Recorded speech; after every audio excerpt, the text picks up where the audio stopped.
দর্শক, আপনাদেরকে আমন্ত্রণ জানাচ্ছি এক নবীনবরণ উৎসব দেখার জন্য।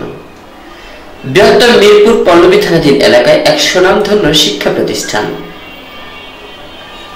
পল্লবী মহিলা ডিগ্রি কলেজ, শহীদ জিয়া মহিলা কলেজ 2025-2026 শিক্ষাবর্ষে একাদশ শ্রেণীর নবগত শিক্ষার্থীদের ওরিয়েন্টেশন ক্লাস। আজকের এই অনুষ্ঠানে প্রধান অতিথি হিসেবে আছেন ঢাকা মহানগর উত্তর পল্লবী থানা বিএনপি আহ্বায়ক এবং শিক্ষা সংস্কৃতি অনুরাগী বিশিষ্ট সমাজসেবক মোহাম্মদ কামাল হোসেন খান। প্রধান অতিথি হিসেবে আজকে কামাল হোসেন খান এই অনুষ্ঠানে আসন গ্রহণ করলেন। প্রিয় দর্শক, অনুষ্ঠানে সভাপতিত্বে যিনি আছেন শিক্ষা সংস্কৃতি অনুরাগী অত্র কলেজের অধ্যক্ষ মোহাম্মদ আলমগীর হোসেন। বিশেষ অতিথি আছেন অত্র বিদ্যালয়ের গুণী এবং জ্ঞানীজন এবং অভিভাবক বৃন্দ উপস্থিত আছেন। প্রিয় দর্শক, একটি শিক্ষা প্রতিষ্ঠান অত্র এলাকাতে অনেক সুনামধন্য পজিশনে আছেন পল্লবী মহিলা ডিগ্রি কলেজ, শহীদ জিয়া মহিলা কলেজ। আজকের এই নবীনবরণ আমরা দেখব। থাকবেন আমাদের সাথে পুরো অনুষ্ঠান জুড়ে। আমি ছিলাম আপনাদের সাথে শাহ আলম সম্রাট, রিপোর্টার MCBTV। প্রধান অতিথি তথা শহীদ জিয়া কলেজের পরিচালনা পর্ষদের সভাপতি জনাব কামাল হোসেন খান স্যারকে আমি আহ্বান জানাচ্ছি তার বক্তব্যের জন্য।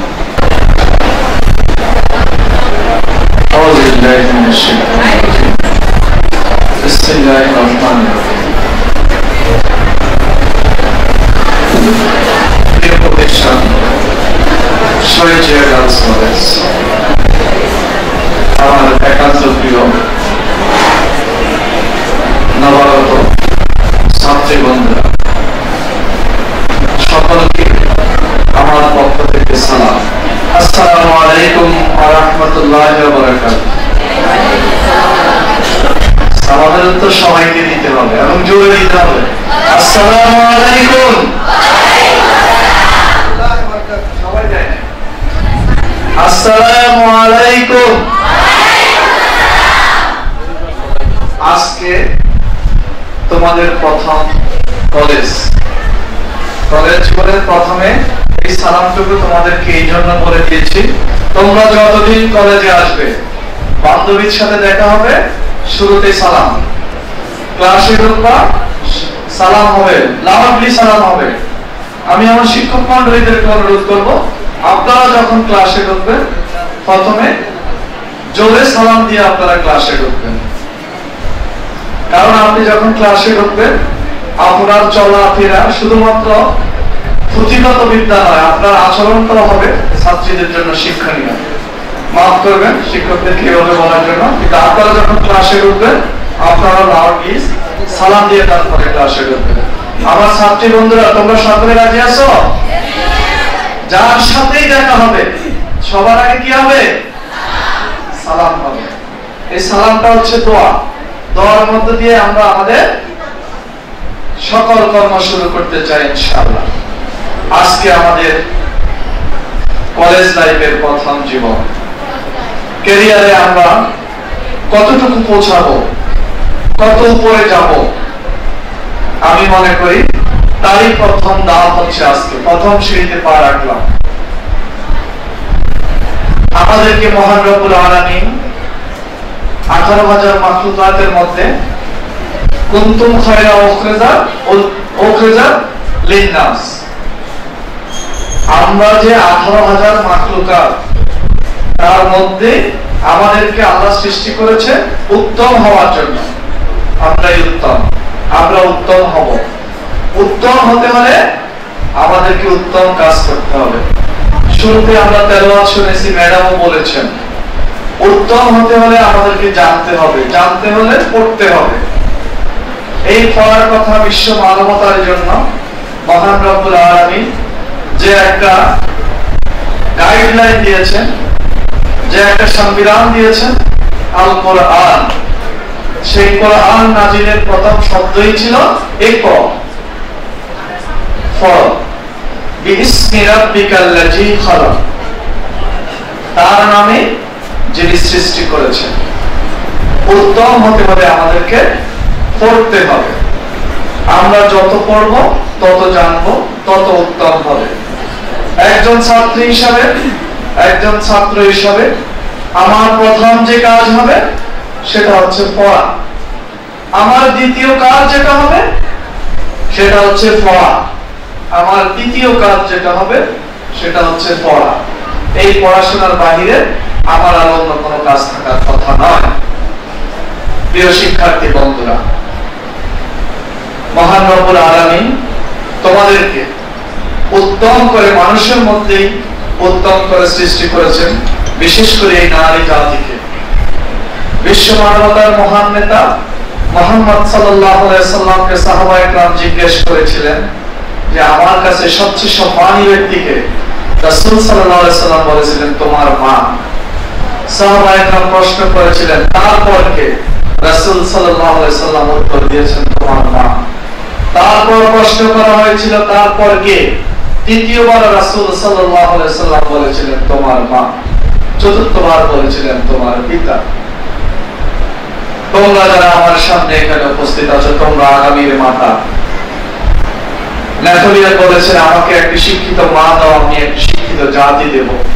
তোমরা আগামীর সেই জাতি। তোমাদের উপর আল্লাহর পক্ষ থেকে অনেক বড় দায়িত্ব এবং কর্তব্য অর্পিত হয়েছে। তোমরা তোমাদেরকে সেই উপযোগী করে গড়ে তোলো। তার জন্য প্রয়োজন শিক্ষা। এই শিক্ষার পাশাপাশি আরেকটা বিষয় তোমাদেরকে গভীরভাবে অনুধাবন করতে হবে। সেই বিষয়টা হচ্ছে নৈতিকতা, অন্তরে ন্যায়বোধ। একজন পরমাণু বিজ্ঞানী, একজন অধ্যাপক, সর্বোপরি ভারতের একজন মুসলিম রাষ্ট্রপতি ছিলেন ডক্টর আব্দুল কালাম। তিনি বলেছিলেন when there is righteousness in the heart there is hope in the home। তোমার অন্তরে যদি ন্যায়বোধ থাকে তোমার ঘরে সুখ থাকবে। when there is hope in the home there is hope in the home, যদি ঘরে তোমার শান্তি থাকে তাহলে there is an order in the nation, তোমার জাতির মধ্যে, তোমার সমাজের মধ্যে শৃঙ্খলা থাকবে। when there is an order in the nation there is hope in the world। যখন তোমার জাতির মধ্যে শৃঙ্খলা থাকবে তখন বিশ্ব হবে শান্তিময়। প্রিয় শিক্ষার্থী বন্ধুরা, তোমার ব্যক্তি চরিত্রের সাথে তোমার সংসারের সুখ জড়িত। তোমার অন্তরের ন্যায়পরায়ণতার সাথে, তোমার অন্তরের ন্যায়বোধের সাথে তোমার সমাজের শৃঙ্খলা জড়িত। তোমার ব্যক্তির সততার সাথে, তোমার ব্যক্তির ন্যায়বোধের সাথে তোমার বিশ্ব শান্তি জড়িত। সুতরাং আমরা এখন লক্ষ্য করছি, আমরা যে দেশে বসবাস করছি, আমাদের এই দেশে জ্ঞানী লোকের অভাব নাই, ডাক্তারের অভাব নাই, ইঞ্জিনিয়ারের অভাব নাই, আমাদের কোনো কিছুর অভাব নাই, পয়সাওয়ালা লোকের অভাব নাই, ধনী লোকের অভাব নাই। তারপরেও আমাদের সমাজে শান্তি নাই। আমরা শান্তিপূর্ণভাবে সমাজে বসবাস করতে পারি না। আমাদের ন্যায় বিচার আমরা পাচ্ছি না। আমরা বৈষম্যমুক্তভাবে সমাজে বসবাস করতে পারছি না। তার কারণ কি? কারণ হচ্ছে আমাদের ওই যে ব্যক্তির মধ্যে যে সততা, যে ন্যায়বোধ, ন্যায়পরায়ণতা, সেটা আমাদের থেকে আজকে হেরে গেছে। এক সময় এই বাংলাদেশের ভূখণ্ডে মানুষ বসবাস করত, মানুষের গোলা ভরা ধান ছিল, পুকুর ভরা মাছ ছিল, গোয়াল ভরা গরু ছিল, মানুষ অনেক সুখে শান্তিতে ছিল। এই সমাজে একটি পশুদেরও যদি কেউ আক্রমণ করত, একটি পশুর উপর যদি কেউ অন্যায় অবিচার করত, তার বিচার হতো, মানুষ ন্যায় বিচার পেত। আর এখন মানুষকে মেরে ফেললেও আমরা সেটা সঠিক বিচার পাই না। তার কারণ হচ্ছে আমাদের ব্যক্তি জীবন থেকে সততা, ন্যায়পরায়ণতা, আদর্শ, মূল্যবোধ হারিয়ে গিয়েছে। আমরা ইঞ্জিনিয়ার হচ্ছি, আমরা প্রতিষ্ঠান করতে গিয়ে আমরা রড দিচ্ছি না, বাঁশ ব্যবহার করছি।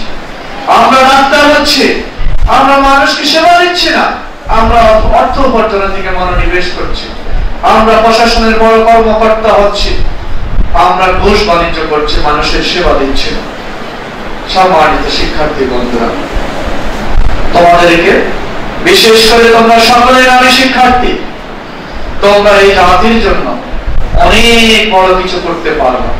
সবার আগে তোমাদেরকে নিজকে করতে হবে। কারণ ওই নেপোলিয়নের ভাষায় তুমি যদি একটি শিক্ষিত নারী হও, তুমি একটি শিক্ষিত পরিবার হবা, একটি শিক্ষিত সমাজ হবা, তোমার দ্বারাই সম্ভব একটি শিক্ষিত রাষ্ট্র গঠন করা। আমরা অনেকে মনে করি যে পুত্র সন্তান বোধহয় সংসারের প্রদীপ, বংশের প্রদীপ। হ্যাঁ, আমি মনে করি এবং বিশ্বাস করি একটি পুত্র সন্তান যদি একটি পরিবারের প্রদীপ হয়, একটি বংশের প্রদীপ হয়, তোমরা যারা আজকে নারী শিক্ষার্থী, তোমরা যারা নারী, যারা আমার সন্তান, যারা আমার কন্যা, যারা আমার বোন, যারা আমার মা, তারা হচ্ছে দুইটা পরিবারের প্রদীপ। তারা হচ্ছে দুইটা পরিবারের প্রদীপ। সুতরাং তোমাদেরকে দ্বিগুণ ভাবে আত্মবিশ্বাস নিয়ে পড়াশোনার মাধ্যমে, জ্ঞান অর্জনের মাধ্যমে নিজকে এমন ভাবে গড়ে তোলবা, মাছি এবং মৌমাছি। কোন খাবারে যদি মাছি পড়ে, মাছি বসে মানুষকে ওই খাবার খায়, খাবার ফেলে দেয়। আর কোন খাবারে যদি মৌমাছি বসে, সেই খাবার কত মূল্যবান। সেই খাবারের বিষয়ে রাসূল সাল্লাল্লাহু আলাইহি সাল্লাম বলেছে যে সকল রোগের ঔষধ হয়ে যায় সেই খাবার যেই খাবারে মৌমাছি বসে। সুতরাং তোমরা তোমাদেরকে মাছি নয়, মৌমাছি হিসাবে রূপান্তরিত করবা।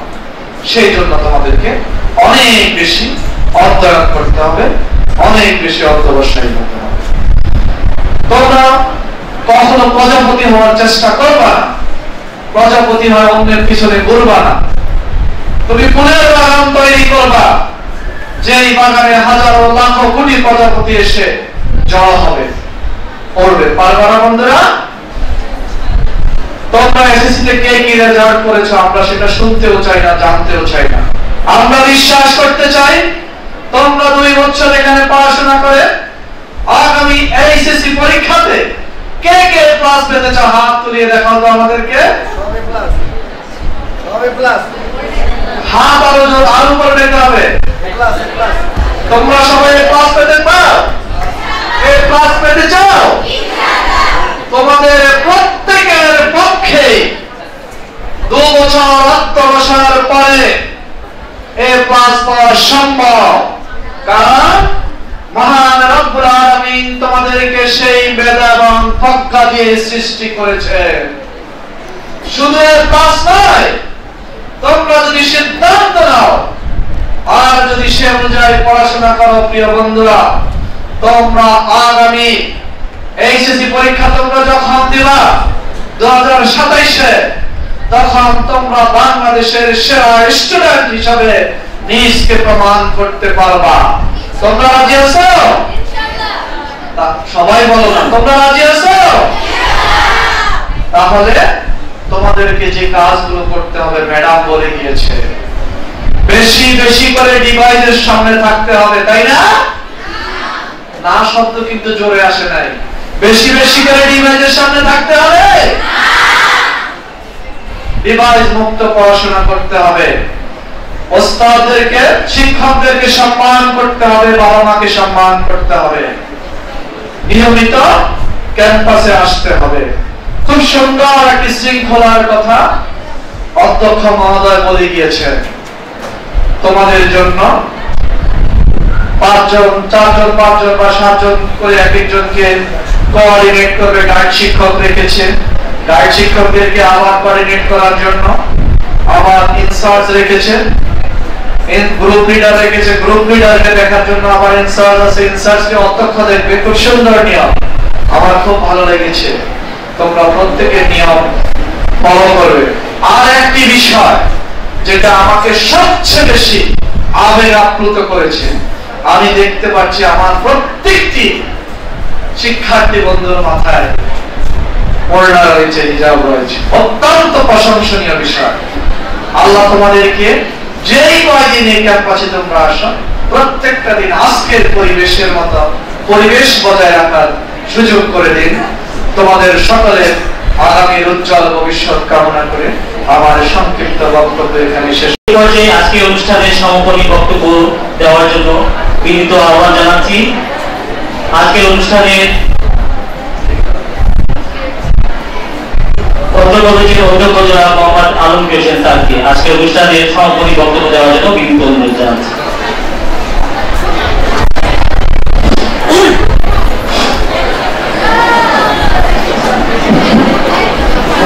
একটু কথা বন্ধ রাখলে 5 মিনিট। কলেজের এই ওরিয়েন্টেশন ক্লাস অন্যান্য বছর আরো দীর্ঘায়িত হয়। আমরা এই তারিখে অনেক সংক্ষিপ্ত করেছি। সংক্ষিপ্ত করার কারণে আমি আগে বলেছি, আমাদের অভিভাবকরা আমি সকাল থেকে দেখেছি, আমি 7:30টায় কলেজ ক্যাম্পাসে ঢুকেছি, 7:30টার আগে 7:25। তখন আমি দেখেছি 8:15 শিক্ষক এসেছে, অভিভাবক এসেছে, ছাত্র এসেছে। এই কারণে আমি মনে করি আজকে তোমাদেরকে দীর্ঘায়িত তোমার অভিভাবক সহ মা বাবা এখানে অপেক্ষা করছে বিভিন্ন মোমেন্ট। আমরা আজকে সংক্ষিপ্ত করেছি। আগামীকাল সকলের নাম, ফলাফল, পরিচয় নেব। আমাদের অনেক শিক্ষক, এত শিক্ষক পরিচয় করতে একটু সময় লাগবে। আগামীকাল আমাদের শিক্ষকদের পরিচয় তোমাদেরকে জানাবো, দেখাবো। আমাদের অন্যান্য কার্যক্রম আছে অনেক কিছু। তোমাদের ড্রেস নিয়ে কথা বলবে আমাদের শরীরচর্চা শিক্ষিকা। ড্রেস, চলাফেরা, আচরণ, কি কি করতে হবে, কি কি করতে পারবা না, এগুলি নিয়ম নীতি বলা হবে। সেটাও আগামীকালই বলবেন উনি। আগামীকাল আমাদের, আমি নিজেও তোমাদের সাথে বিভিন্ন দিক নির্দেশনার ভবিষ্যৎ উজ্জ্বল এবং নিয়ম কানুন সেইগুলো প্লেজ একটু কথা বলবো না, প্লেজ আমার দিকে লোকের নিয়ে পড়ি। ওই বিষয়গুলো আগামীকাল আমরা কথা বলবো। আজকে তোমরা যদি সময় থেকে খাতা কলম নিয়ে এসে থাকো, আজকে এবং আগামীকাল রুটিন টানানো থাকবে। সেই রুটিন তোমরা প্রথম দিন উঠে একটু বলতে হয়, কষ্ট হইতে পারে, নিয়ম কানুন কেমনে উঠাবো, কোনটা কি, তোমাদেরকে আমরা আগামীকাল সাহায্য করবো। রুটিন উঠে নিতে হবে। যার যার রুটিন শেষে উঠে নিতে হবে ধীরে ধীরে। আজকেই সব নিতে হবে এমন নয়, আগামীকালও নিতে পারবে।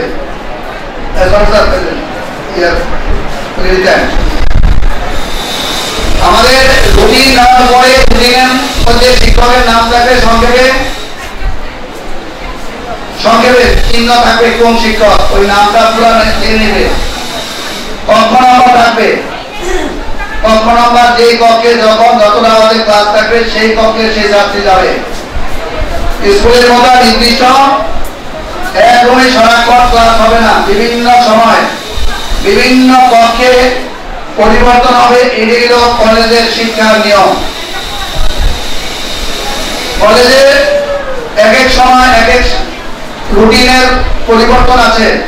সায়েন্সের এক ধরনের ক্রমে যাবে, আর্টসের একদিকে যাবে, কমার্স একদিকে যাবে, বাংলা ইংরেজি আইসিটি 103-এ হবে। এই রুমে বাংলা ইংরেজি আইসিটি এই রুমে হবে।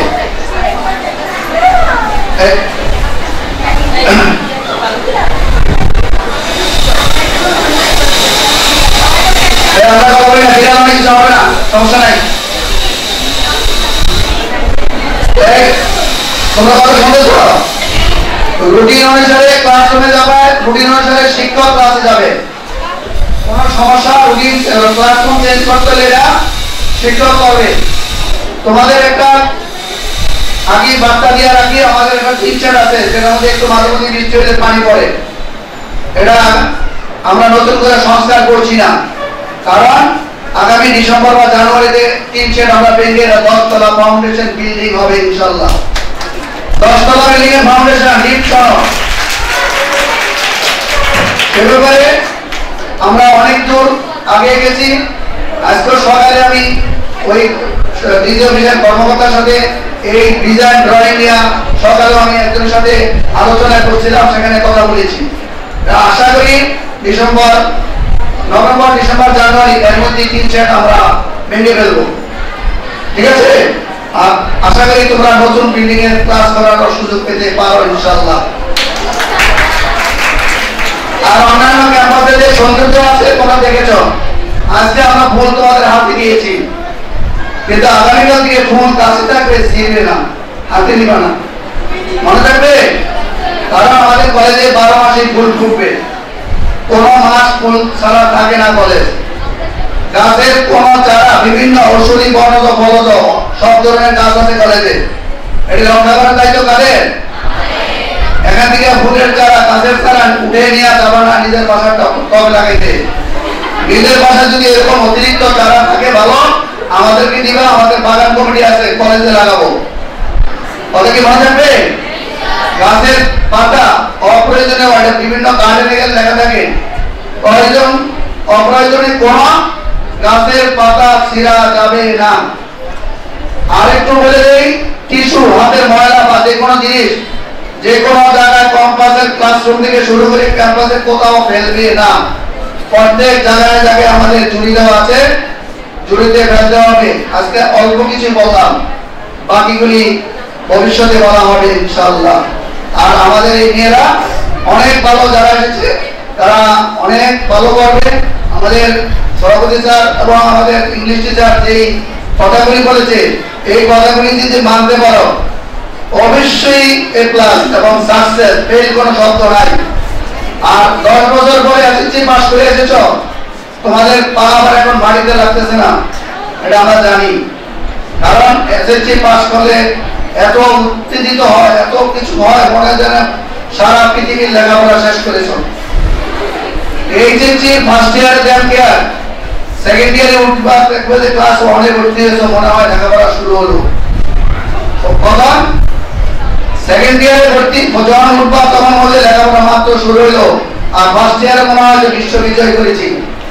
এই রেজাল্ট কি এসএসসি এইচএস রেজাল্ট দিয়ে তোমার জীবনের ভবিষ্যৎ, কেউ ডাক্তার, ইঞ্জিনিয়ার, ইউনিভার্সিটিতে পড়বা, অনার্স করবা, বিবিএ করবা, এমবিএ করবা, যারা বিশেষ ক্যাডার হবে, ম্যাজিস্ট্রেট হবা, আমরা প্রত্যাশা করি সকলেই হতে পারবা, হবে। কিন্তু তোমাদেরকে যা বলেছে রেগুলার কলেজে আসতে হবে আর রেগুলার পড়তে হবে। কে 3 পেয়েছে, কে 5 পেয়েছে এটা বিষয় না, 5 ওলা বের করতে পারে পড়াশোনা না করলে। যদি জিপিএ 5 বের না করতে ঢাকা কলেজ 100% পাস করে না, সেখানে 1250 উপরে নাম্বার নিয়ে ভর্তি হয়। গোল্ডিন না, গোল্ডিনের পরে আরো কিছু, নটরডেম কলেজও 100% পাস করে না, সেখানে এ ক্লাসে নিচে কেউ নেয় না, গোল্ডিন নিচে নেয় না। এরকম ঢাকা শহরে বহু কলেজ আছে গোল্ডেন যারা ভর্তি করে না, সেখানে ভর্তিতে পরীক্ষা ফেল করে, তাহলে কি গোল্ডিন বই ফেল করতে পারে? আর আমার কলেজে 2.3 পাইছে, 3 পয়েন্ট পাইছে, তারাও এই ক্লাস পাইতে পারে শুধু রেগুলার কলেজে আসলে পড়াশোনা করলে। এই প্রত্যাশায় আমরা রাখি। কথা কি ঠিক আছে? আমরা ভবিষ্যতে আমরা এগিয়ে রাখতে চাই, আমাদের কলেজ ছাত্রীরা ভালো ফলাফল করে বিভিন্ন জায়গায় বিশ্ববিদ্যালয়ে চান্স পাবে, ভর্তি হবে। আমাদের মতো প্রিন্সিপাল শিক্ষক নয়, ইউনিভার্সিটি টিচার হবে, বিভিন্ন বড় বড় প্রতিষ্ঠানে বড় বড় জায়গায় চাকরি করবে। এই প্রত্যাশা রেখে আমার বক্তব্য আজকে শেষ করছি। আল্লাহ হাফেজ, সবাইকে ধন্যবাদ। আর আমাদের কলেজে ভর্তি হওয়ার জন্য সকলকে আবারও ধন্যবাদ জানিয়ে আমার বক্তব্য শেষ করছি। আল্লাহ হাফেজ। আসসালামু আলাইকুম।